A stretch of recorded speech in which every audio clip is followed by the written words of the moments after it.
22:35, one of them, a lawyer, asked him a question to test him.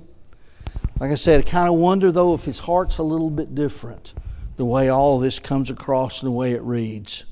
But the question is, which commandment is the most important of all? One rabbi said that there were 613 commandments given by Moses. He said 365 were negative, 248 were positive. And the Talmud says that David reduced all of these laws to 11 essential principles, that Isaiah reduced it further to 6, Micah to 3, and then Isaiah later reduced it to 2, and Amos to 1. So it's kind of like there had been this history of, let's kind of narrow this down and get it down to the very basics. So they ask you, okay, which is the one that's most important? And out of 613, if truly there were fully 613 commandments that Moses gave, I can understand how they might be curious. Well, which is the most important? Jesus goes back to Deuteronomy chapter 6, verse 4. And he says, the most important is, Hear, O Israel, the Lord our God, the Lord is one. Deuteronomy chapter 6, verse 4, and these following verses are often called the Shema. And if you say, well, why the Shema? That's a Hebrew word for to hear. As that verse in Hebrew and in English begins with hear. And I asked Tim Gakowitz before, because I thought I was right about this, that Catholics would often refer to the Lord's Prayer in Matthew 6. We typically call it the Lord's Prayer. Maybe a better description be the disciples' prayer, because Jesus was saying, disciples, here's the manner how you ought to pray. But they would refer to it as Our Father.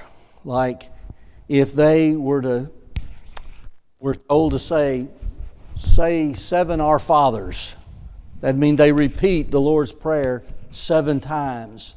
Well, kind of similarly, the Jews, they called this Deuteronomy 6 verse 4 and following the Shema.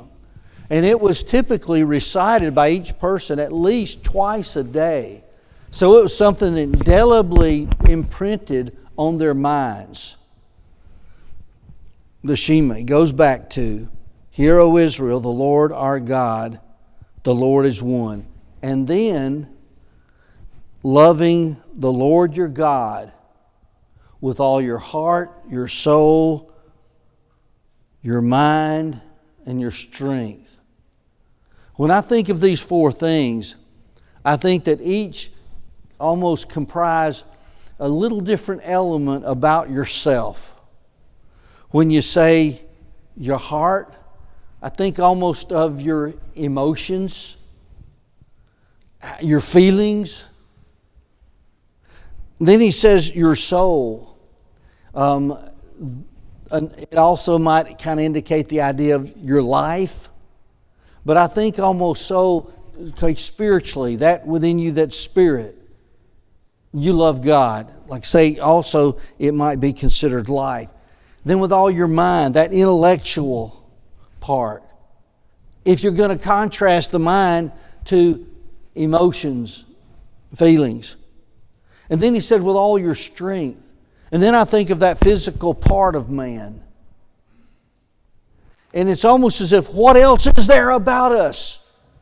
And he says, you love God with all of your heart, all of your soul, all of your mind, all of your strength. So that's what he's considering the first commandment. Let's just stop just a minute. You know, if we were to say, okay, here Jesus said, the first and great commandment is to love God. Can you tell me maybe a why? Okay, Jesus right here doesn't say the why. But could you suppose what might be the why? Loving God with all your heart, soul, mind, and strength. could be listed as this is number one. Why? There'd be no motivation to follow any of the other commandments if you didn't have the love for God. I think that's